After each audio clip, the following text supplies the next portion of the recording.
Everyone in the small village of Hanlast knew the rule. Avoid the dark old cottage at the end of Axman's Row. That was the home of Tom Bones, whose ghostly ashen skin and unnatural amber eyes were so unnerving that word of him spread to every farmer, seamstress, and carpenter in the village.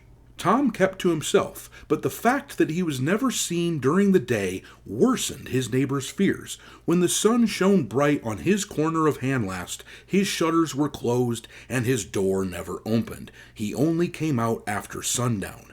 It was said that he strolled boldly under the moonlight, but slunk carefully was probably a fairer description. Some believed he was simply a strange-looking boy trying to avoid attention, but most shook their heads in disagreement. If he wanted hidden, then he wouldn't leave his house at all, they would say. With all that walking about at night, it's certain he's up to no good. But if he were up to no good, there was no evidence of it for some time. Reports of a ghostly, pale figure marching up and down the country roads at midnight popped up after Tom moved in. Children played indoors after sunset, and farmers locked up their houses and barns tighter than normal, but for a long time, the worst of it was simply vague fears and strange guests.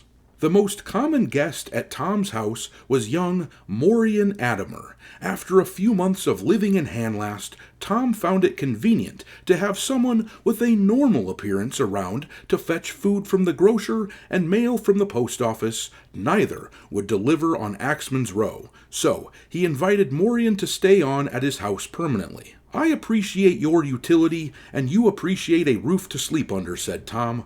"Why not make it easy for both of us and stay here? No more long trips." Before then, Morian still dwelled outside of Hanlast in the rugged hills to the northwest.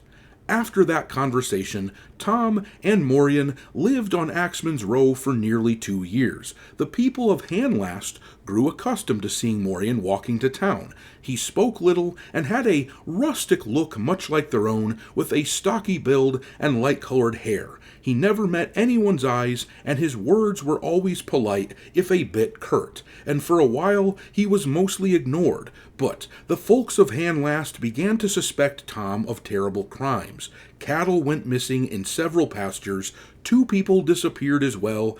Everyone's thoughts went to Tom, who looked the part of a ghoul or some other fiendish thing. Some of the louder mouths in Hanlast asked Morian what he knew, but he avoided conversation, made his purchases, and went scuttling back to Axman's Row.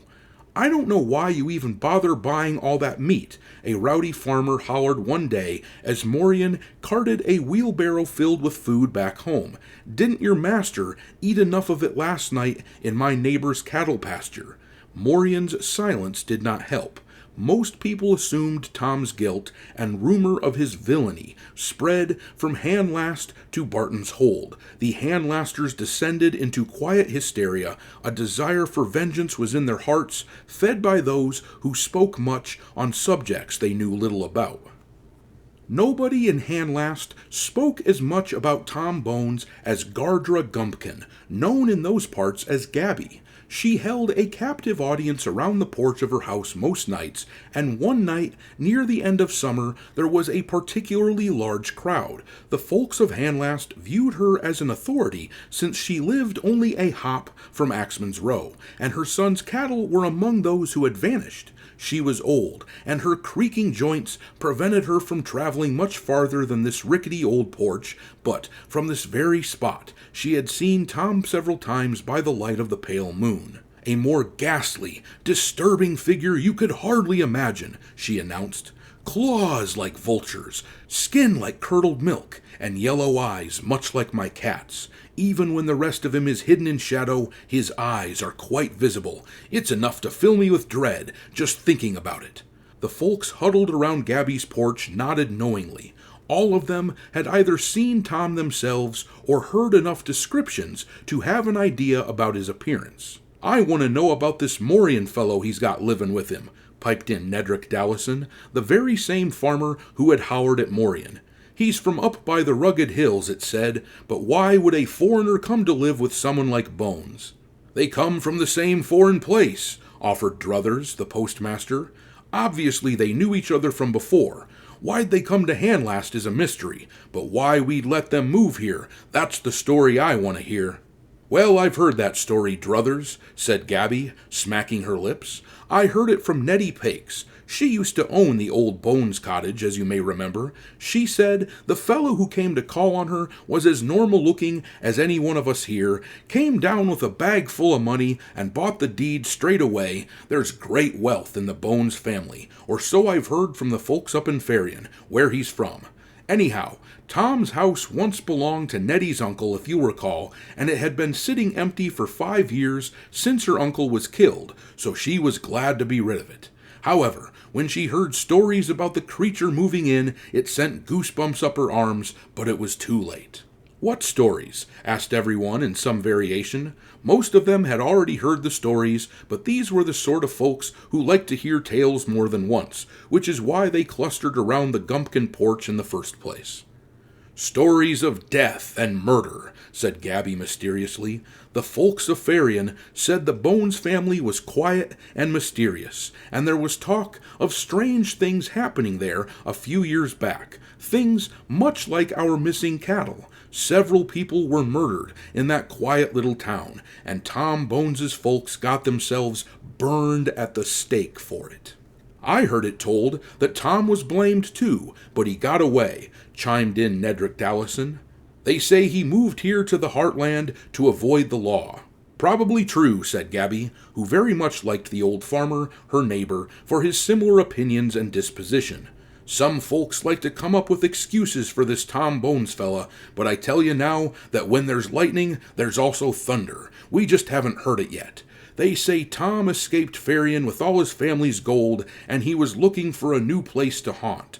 The people in Farian have been looking for a boy meeting Tom's description, and here we have him, trying to blend in, and it seems he's causing death again. But how do we know Tom's causing all the trouble? Asked a new voice, a young lady who rarely attended these gatherings. It could be anyone who killed those cows, unless you have some proof. And as for the disappearance of Barathy Petals and Horden Dower, well, they were my age, and I happen to be friends with both, and I know for a fact they're madly in love. They ran off together, more likely than not. You hear that, everyone, answered Gabby. This gal thinks murdering is okay. She thinks stealing and slaughtering your livestock is quite all right. She thinks the behavior of Mr. Bones is perfectly excusable. That's young people for you. But let me tell you something, girl. I was sitting where I am now on the night when the Runish livestock went missing, and I saw Tom Bones walking not 10 paces from where you're standing. He was heading west from the direction of the Runish farm, and in his hands he was holding something, probably one of the cow's ears as a trophy. Who can say with a rough character like that? He looked up at me as I sat here in my rocking chair, and I realized I'd been staring. And I remember thinking, that fellow there is up to no good, and I'd better look away or else I'll be next. There was blood on his hands and murder in his eyes. Murder and death, I thought to myself. Not in Handlast, not while I have anything I can do about it. I decided I'd tell everyone what I'd seen, so something would be done about that old villain. It doesn't do to let such monsters go unpunished, a lesson you sorely need to learn. Gabby glared at the girl as she said this, until the girl's face grew red, and she backed off into the crowd. The people murmured their approval. The story of Mr. Bones's villainy had been repeated enough times that they all believed it uncritically. Any challenge of it had become proof of villainy in and of itself. As far as I'm concerned, he needs to burn like his parents, announced Nedrick. He and any of those strange characters who visit him at all hours of the night. And it's likely to happen, too. They say the Order of Silver is sending old Roander to come sort out the situation. If anyone is going to fix our problem, it's him. Why, I wouldn't be surprised if Roander roasts Tom Bones himself for all the horrific things he's done. You speak true, Mr. Dallison, replied Gabby. Bones is in a pickle now, because we're watching him, and we won't let him escape Handlast like he did in Farian. No, he'll hang or he'll burn, and it will happen soon, mark my words. Roander is one of the good ones. He's got no time for vile creatures. Make sure you're all there when it happens. It'll be a spectacle." It certainly seemed as though a spectacle was approaching as quickly as Gabby predicted. In less than a week from Gabby's speech on her porch, rumor circulated that a caravan of wagons out of the north, bearing the mark of the Order of Silver, was spotted at the edge of the heartland, headed toward Handlast. Shortly after the rumor began, the wagons passed over the great hill on the northern horizon. They assembled in a line just outside of Handlast, but a solitary wagon carried forward right into town, stopped to ask directions, and then headed directly toward Axeman's Row. This wagon, unlike its fellows, was a stagecoach. It was driven by a solemn-faced man, faintly illuminated by the light of a lantern affixed at the front of the coach. The inside of the stagecoach was dark, so that its passenger was scarcely visible. The folks of Handlast threw open their curtains and peered through the misty night to catch a glimpse of the strangers.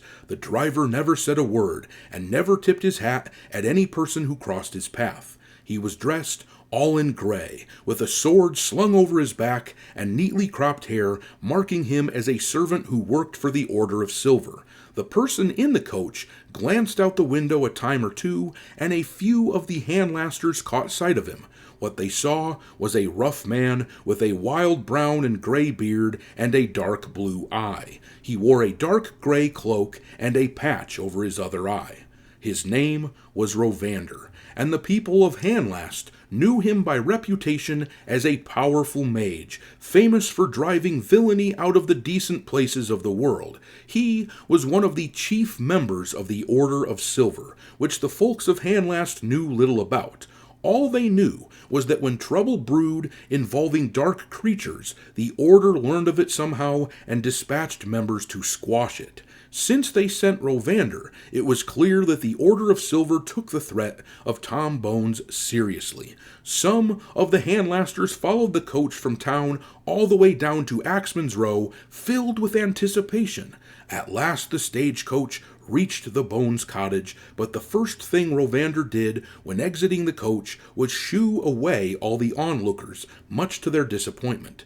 "Stump off," shouted Roander. "There will be plenty to see later, but for right now, this is only the beginning of my investigation." The Order of Silver, which functioned as peacekeepers and justice seekers, was often slow to condemn people, a fact which the folks of Handlast were regretfully realizing.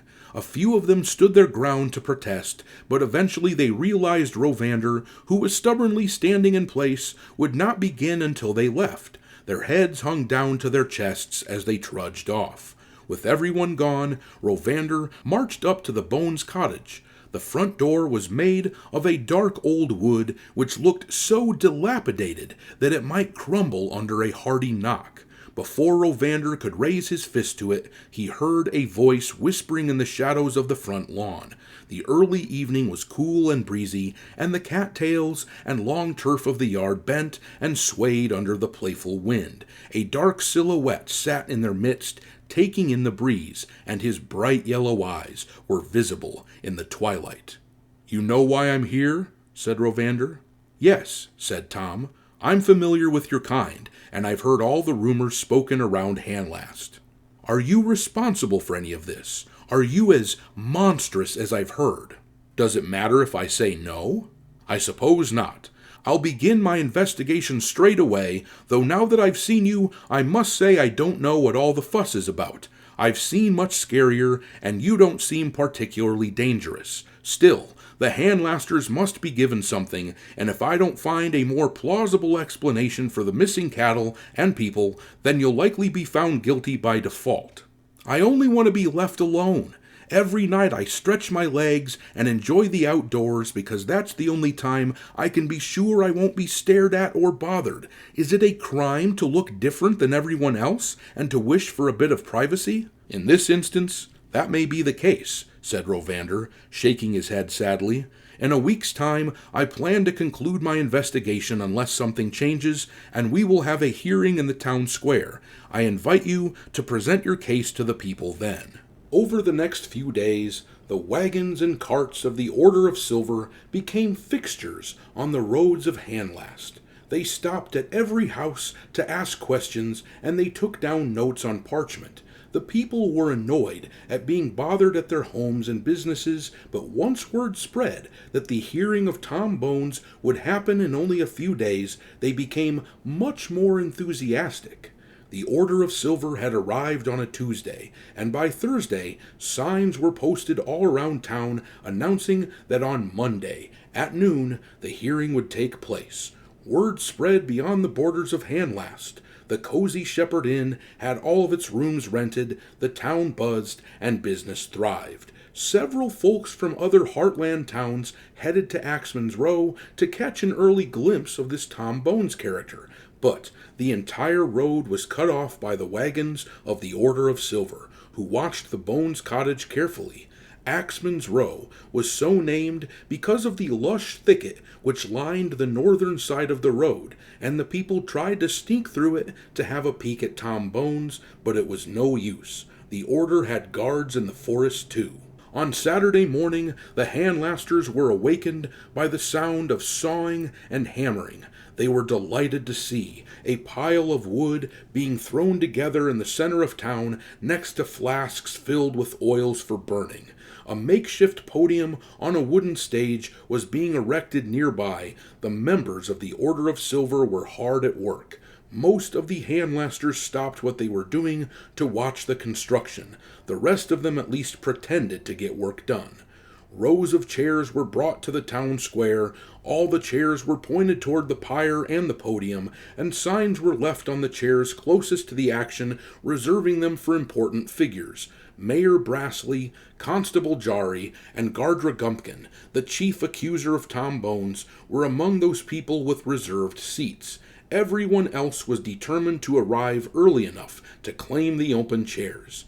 The weather was light and airy. It was the middle of a temperate August, and normally this would have been cause for the folks of Handlast to spend their time outdoors, setting off fireworks, fishing in nearby streams, and strolling the open meadows. But fear of Tom Bones, trying something desperate, got everyone's anxiety up. Few people strayed outdoors on Sunday. At last, Monday arrived. The noon sun shone bright, sweat poured down over everyone's brows, and the Order of Silver escorted Tom Bones and Morian Adamer to the town square. Roander called the event a hearing. The Handlasters thought of it as a trial. In Tom's and Morian's eyes, this was a sentencing. Why else would the Order have constructed a pyre if they were not preparing to use it? Everyone in Handlast was in attendance. Everyone who mattered from surrounding communities was also here. Tom's approach was initially met with jeers and growls from the audience. Tom Bones, with his amber eyes and pale complexion, was a bit frightening, but not as fearful as some imagined. To some, he seemed a bit sad, with downcast eyes and a frown which never wavered. He did not have claws, though his fingernails might have seemed a bit longer than normal. There were no stains of blood anywhere on his person, and the clothes he wore were quite average. Aggressively average, one might have thought, with his dark cloak and tunic and gray pants. He might have looked like any ordinary Handlaster if not for his skin and eyes. At the sight of him, some of the Handlasters ceased their hollering. However, this trial was unusually important to some, and those persons would not permit the narrative to change. "He's killed our livestock," shouted one person, and this was met with a chorus of agreement. "Who knows what he's done with Horden and Barathy?" howled another. By the time some shouted that their children would not be safe with Tom Bones around, the crowd was again in a fully murderous mood. The opening remarks were from Roander. Tom was sat at a chair between the podium and the pyre, and Roander pointed at him often as he spoke. His voice was deep and as enticing as a rhythmic drum, its beat unfolding in an instant, propelling its listeners as if it were the backbone of a song. Most folks who heard his voice found themselves nodding along. "Welcome, Handlasters, and everyone else," the old maid said. As I'm sure you all know, I was sent by the Order of Silver to look into this business of missing livestock. Word reached us that the good people here were alarmed by the rate at which the animals disappeared. 87 head are missing from 5 separate farmers, if our count is correct, and that is fairly unusual. What's more, the disappearance of Barathy Petals and Horden Dower has everyone understandably nervous. It made us nervous as well. We'd heard that a monster was descended on Handlast with the surname Bones. In order to determine the veracity of this claim, I've spent the past week gathering facts. My team of questioners have interviewed every adult in Handlast. We've studied footprints, followed rumors, and scoured every last inch of the area to discover the one responsible for these crimes. With regard to the missing cattle, there is clear evidence that someone has indeed been rounding the animals up and slaughtering them. We found signs of intruders out in the pasture, and we found the bones and blood of the animals in a thicket far out of town. However, there is nothing to suggest this was caused by Mr. Bones. In fact, quite to the contrary, there is evidence suggesting it was not Mr. Bones at all. The sizes of the footprints that we found do not match his. Murmurs and shouts of disapproval interrupted Roander then. When it died down, he continued. Furthermore, we found nothing to suggest that Miss Petals and Mr. Dower have been harmed by Mr. Bones, and in fact there is nothing to suggest that they've come to harm at all. I heard stories that they ran away together in order to get married, and at this stage it seems the likeliest explanation. Outrage, in all its varied sounds, reverberated through the town square. The shouts crescendoed and then died away as Roander spoke one final time. His voice, powerful and loud, drowned out everyone else until they were silent. I see no cause to pronounce Mr. Bones guilty of anything but misfortune. However, I do not want the people of Handlast to live in fear, so I will leave the pronouncement of guilt and the sentencing to you all. But before you voice your thoughts, I ask only that you allow him to defend himself and use your mind rather than your eyes. Certainly, the boy looks unusual, but what crime do we know he has committed? I suppose that is my cue, said Tom Bones.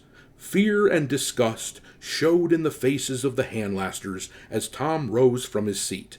He was positioned somewhat behind the podium and had been relatively unseen behind Roander. Now that he was visible again, the Handlasters were incited to anger and noise. The timid voice of Tom Bones, unlike Roander's, was not powerful enough to quiet the crowd, and the corners of the town square were filled with people shouting over one another. Eventually, they quieted, as Roander motioned for them to stop. Over 200 people sat in the square, including the Bourneswells, who had lost over a dozen cattle, the Dowers, whose son Horden was one of the persons who went missing, the Petals, whose daughter Barathy was the other missing person, the Horntoes, they lived near Tom and were never happy he had moved in, the Druthers, a family well known for disliking outsiders, and of course the Gumpkins, headed up by Gabby. Everyone there was in a hostile mood and expected lies and pleading from Tom Bones. They were nibbling vegetables, preparing to throw them if they did not hear what they wanted. My fellow Handlasters, Tom began, his voice quaking as he approached the podium. How dare he address himself as one of us, they growled, and then hollered, not one of us, not one of us. They repeated the phrase in unison for almost a full minute. Tom walked away from the podium and hung his head in defeat. In the light of the noon sun, the crowd saw his face clearly, frowning and despondent. Roander grasped Tom by the arm and led him back to the podium, nodding encouragement. Tom began again. Handlasters, he said, amending his previous introduction, I ask for the opportunity to defend myself, but I want to know, specifically, what I'm accused of doing. Killing our beasts, shouted the farmer Druthers from one of the front rows. But why? Asked Tom. Why would I attack them? With the way I look, I'd obviously be the first person everyone would blame. You killed them because you couldn't fight your monstrous appetite, snarled Gabby. And when you ran out of cows, you turned on people. Don't listen to his deceit. She stamped her feet in anger, and the rest of the crowd joined in, creating a chorus of stomping. Setting aside the fact that there are actually still many cows in the pastures around Handlast, I wonder if you have any explanation for the 2 years prior when I lived here peacefully and no cows were slaughtered. Raucous hollering, insults, vague explanations. The problem was that nobody had an answer for this, and the harder the Handlasters tried to think of one, the angrier they became. Several people stood up and marched toward the podium, but the Order of Silver returned them to their seats. The noise in the town square grew deafening, until everyone, hoarse in voice, finally calmed down. Gabby Gumpkin, once more the spokesperson, rose to her feet. I don't see how you can expect us to understand your monstrous ways, she shouted to murmurs of approval, but answer us this. If you are not a ghoul or a vampire, then why do you look as you do? Is it not enough to say that I'm a foreigner? In what foreign place do people look like you? I'm not certain. I know little of my heritage because my parents didn't tell me, but we've been accused of awful things for no good reason. That's why I only leave my house at night. I don't want to stir up trouble. I'm the last living member of my family because of false accusations like this. We have no sympathy for you, monster. Tom, crestfallen and desperate, glanced at Roander. The old mage leaned in and whispered in Tom's ear. Nobody could hear what he was saying. Tom shook his head emphatically, and Roander fixed him with a stern glare, as if they were arguing. I see no way to convince you all of my innocence, said Tom, but now that he was returned to the podium, he did not quite look the same. Tom looked dangerous, actually dangerous, as if a quiet part inside him had suddenly awakened. The Handlasters could not decide if they were satisfied or terrified. Anger was in Tom's eyes. He bore his teeth in a feral sneer. That's right. No innocence. No innocence, cried Gabby, seizing the moment, and she stomped her feet as she said this, attempting to create a chorus once again, but she was interrupted. Tom leapt forward. You lot are the villains here. If you believe I'm a monster, then I'll show you the truth of it. He spread his arms wide and scowled at them all. Everyone in the front row flinched. The darkness take you all, he cried. There was a sudden puff of black smoke where Tom stood, and he disappeared from view. The spectators coughed and waved the gray haze from their faces. When the smoke dissipated, Tom was gone. For the first time, the Handlasters, flummoxed and mortified, were speechless. Gabby fell back into her seat. Nobody spoke for several deep breaths. Suddenly, the whole town fell into talking at once.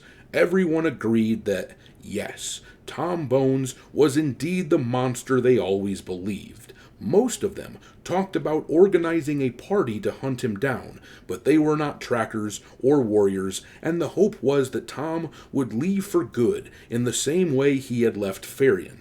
But Nedrick Dallison was not interested in trusting his hope. His fear had conquered his common sense, and he rose and pointed a finger at Morian Adamer. This one here will know where Bones went, and even if he doesn't, then he could at least answer for Tom's crimes. That's quite enough, piped in Roander. It was with great hesitation that I allowed you all to make the determination on Tom Bones, but I did it for the sake of preserving peace. However, I am unwilling to allow you to make this man pay for the imagined crimes of an innocent man. Go on home now, everyone. The show is over. Morian quietly remained in his seat as the others drearily stalked away. He had sat still the entire time, tempering his anger as the Handlasters accused his friend of horrendous crimes. When Tom grew angry and leapt forward, Morian was the only one unfazed, watching calmly but with great confusion. That was not the friend he knew. Something was up. He almost laughed when the smoke erupted. There was certainly no way that was a product of Tom Bones. If only they knew him.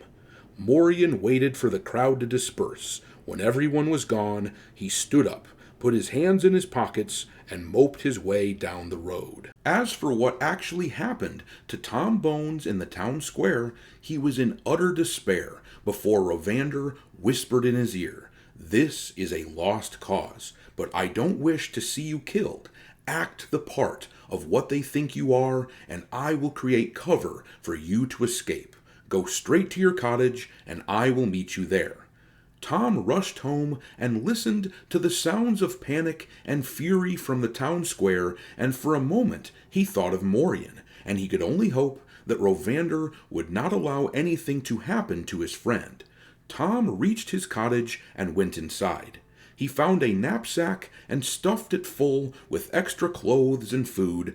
Beneath the rotting floorboards of his old cottage, he kept bags of gold and jewels. He would only be able to carry so much of it, so he selected the most valuable pieces and stuffed them into one bag, which fit into his knapsack. He found an old dagger as well, rusted and dull from years of disuse, and he tucked it into his belt.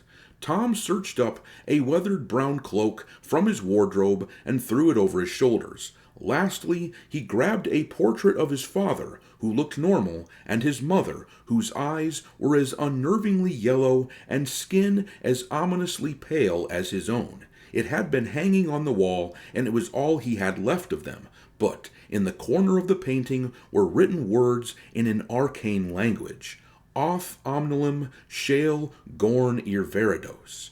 Tom did not speak the tongue, but from an early age he was taught to know what those words meant. The powerful will rise once again. He had always disliked the phrase, and disliked even more that it was tied to his parents. After a bit of hesitation, he decided not to take the portrait with him, but he did not want the handlasters to find it, so he buried it under the floorboards along with the gold he could not carry. Perhaps one day he would be able to return for all of it. Right at that moment, he heard the sounds of horses, and in a flash, Roander threw open the door. "Thank you," said Tom. "For a while there, I was certain I would be rejoining my parents." "I'm glad to find you haven't departed yet," said Roander, closing the door behind him. He ran his finger along the armrest of a rocking chair, finding a thin layer of dust, and then decided against sitting down. "Without my help, the other members of my order will assuredly find you, and you will be up for the pyre once again." "What would you have me do?" asked Tom. "I cannot stay here. This would be the first place they'd look." "Of course. What do you think I'm doing right now? Looking for you, naturally. The driver of my stagecoach and a few of the other soldiers of the order are outside, awaiting my orders. I told them not to come in until I have cleared it. Everyone is under the impression that you are a very dangerous beast by now." "I wondered if that act of ours would not do more harm than good. Why couldn't you have just spirited me away? Or, at the very least, sent up the smoke without me roaring and growling like some kind of animal? Can you think of no reason why a wizard would not want it to seem as though magic had rescued a criminal from justice? And as for spiriting you away, magic does not usually work that way. When it works at all, it's almost illusory. But now we must make plans for you to flee Handlast. I really wish I didn't have to. Handlast was such a splendid place to live. The air out here in the Heartlands is as fresh and rejuvenating as spring. I hope that one day I might return," he said with a sigh. "I'm still young, but I'm beginning to understand the truth, that no matter where I go, it will always be like this. I feel like a thumb on a handful of fingers, nearly like them in every way, but not near enough. Perhaps that might change one day." Roander studied him closely with his one eye. "I have my doubts that day will come in our lifetimes," he said plainly. "Still, it's fine to go on wishing for such things." "Fine or not, I want to fit in with the others, Roander, more than anything. I want to be able to step outside and not worry about what the rest of the world sees, to rest in tranquil slumber without the worry of when my neighbors will come for my head. That's all I want. Perhaps I could read a book in quiet solitude outdoors some day, beneath a tree or on my front yard." Roander frowned. "Come now, it does you no good to daydream at this crucial juncture. We must make plans." Well, that's easy. I have a cabin outside the village of Oldsmeld. You draw the prying eyes away from here, and I'll escape through Axeman's thicket. If you can give me even 10 minutes' time, that ought to be enough of a head start for me to make it out of Handlast. I'm a much sneakier person than you might think possible.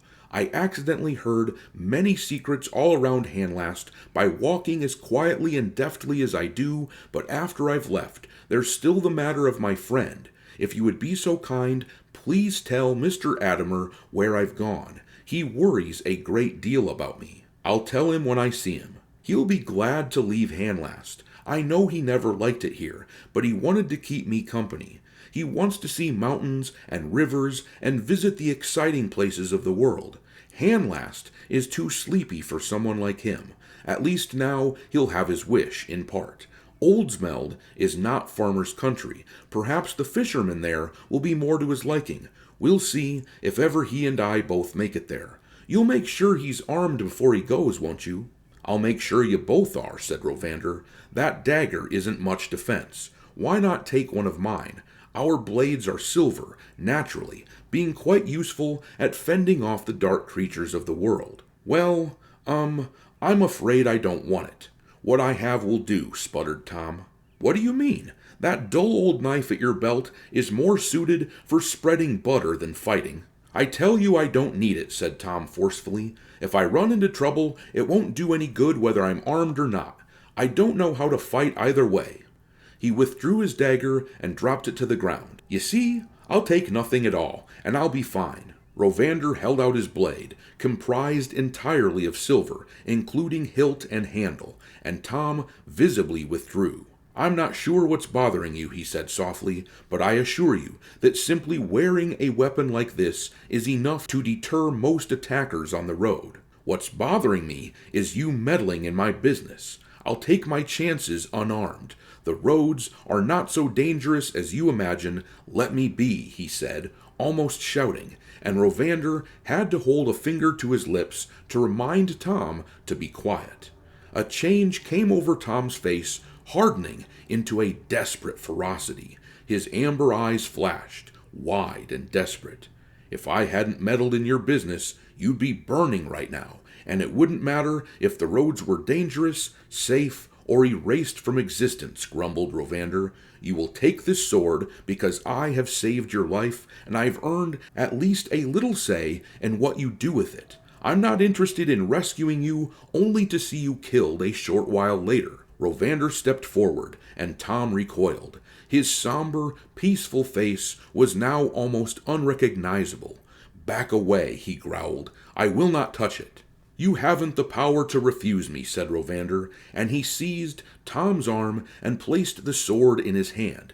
Instantly, the silver handle of the sword melted under Tom's touch, all the way to the handle, and the blade clattered on the ground. I warned you, cried Tom. I cannot touch silver, and I don't want your weapon. The mage's eye fell to the broken sword, now lying on the ground, and then he gazed at Tom in deep thought.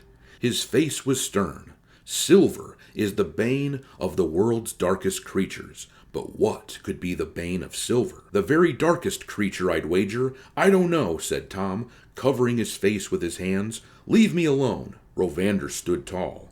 His voice was ominous and clear. It is my sworn duty to remove the horrible things from our world. I can become fierce in a tight spot, said Tom threateningly. He took a step toward the mage, and in the dark shadows of that rotted old cottage, Tom seemed suddenly to grow tall and imposing. Roander did not flinch. He stood in place, his hand not far from the wand he carried within the folds of his robe. The pair's wills were thrust against one another in silence, and the room was thick with danger. Roander's eye glared, heavy with menace. Finally, Tom looked away. There's a shadow inside me, Tom said. I rarely allow it to possess me, but it is there, always right beneath the surface. I cannot do anything about it, though, can I? Getting rid of it would mean getting rid of me. Tom's figure was diminished, and Roander relaxed his hands. His eye turned toward the melted silver sizzling on the ground. What are you? He whispered. I've hunted dark beasts for decades, but I've never encountered your kind. I don't know, Tom said sullenly. The shadow is a part of me. It haunts my thoughts and makes me feel so strange, as if I'm not me. Sometimes it's a darkness which makes me forget what I'm doing. Other times it's a voice whispering at me to commit unspeakable things. I have tried arguing with it, but the voice is strong. My best hope is ignoring it, and I can when the world around me is quiet. Then we must get you to where it's quiet, said Roander. Go away to Oldsmeld, and I'll visit you when I can. We must prevent this shadow from darkening, or I'll have to slay you. Tom became visibly tense, and he stared at the maid with distaste. Then he shook his head and shrugged his shoulders. Fine, he said at last. We'll speak more in Oldsmeld. He picked up his dagger and tucked it back into his belt. Then he pointed at the remains of the silver sword. You'd better pick that up, and I'd better be off at once. My guards are still outside, and I'm sure they're growing anxious that I've been in here so long, said the mage. That is a problem, murmured Tom. I will take them back to town, said Roander. You must leave as soon as we're beyond sight. Head northwest. There'll be no members of the Order in that direction yet, and hopefully you can escape undetected. When I can, I will tell Morian where you've gone. They stood in silence for a moment, and then Roander turned and went outside. He directed the guards to drive the stagecoach back to the town. Shouldn't someone stay here to watch in case that monster returns home? One of the guards asked. There's no need, said Roander. He's already been here and gone. He won't return, but I fear he'll wish to take vengeance on the townsfolk. We'd best watch over them to make sure they're safe. The soldiers hopped onto the stagecoach, quite eager to return to Handlast. By then, the sun was beginning its afternoon descent, and the pale moon emerged early in the still alighted sky. Roander glanced back at the old cottage as he entered the coach. Goodbye, Tom Bones, he whispered. Perhaps I will know what to do with you when we meet again.